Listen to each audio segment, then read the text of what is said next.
Hello friends, খাওয়া দাওয়া সেরে একগাল পান মুখে দিয়ে দাঁড়িয়ে আছি স্টেট ধরবো বলে। তারপর স্টেটে উঠে পড়েছি। আজকে কোথায় যাচ্ছি?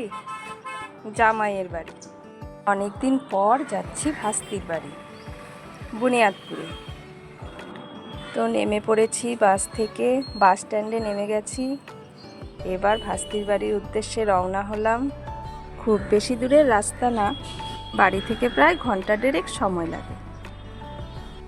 আমরা 4:45টার স্টেট ধরেছিলাম, এখন মোটামুটি 5:20 মতো বাজে।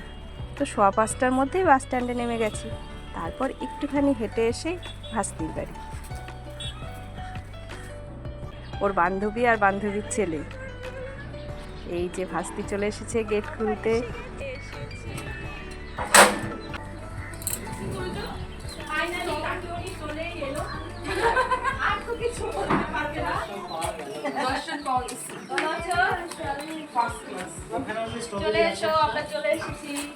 তারপর দেখছি জামাইও বাড়িতে আছে।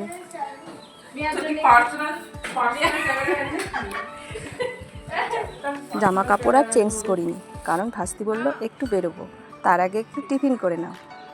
তো গরম গরম চপ নিয়ে এসেছে, চপ খাওয়া হলো, চা খাওয়া হলো। তারপরে তিনজনে বেরিয়ে পড়েছি।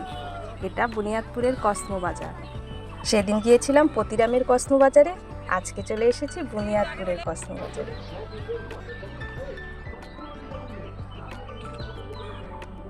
এটাও বেশ সুন্দর। তো এসেছি যখন একটু ঘুরে আসা যাক। তো সেখানে ঢুকতেই দেখলাম মোবাইলের ক্যামেরা নাকি অ্যালাউ নেই, তাই সেখানকার ভেতরকার ভিডিও করতে পারিনি। তাই চলে এলাম অন্য একটা শপিং মলে, সেটাও 7 তারিখেই উদ্বোধন হয়েছে, ম্যাডো। সেখানে ঢুকে গেলাম। সেখানকার কালেকশন খুব সুন্দর।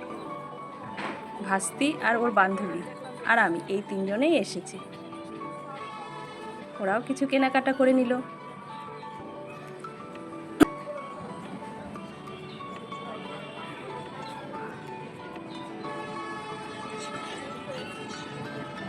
ওরা ওদের পড়ার মতো জিনিস দেখছে, যেগুলো ওরা পড়ে। তারপরে এই দেখো, যেই আমি ক্যামেরা বের করেছি আর ওদের চোখে পড়েছে, জিনিসপত্র ফেলে চলে এলো ক্যামেরার সামনে।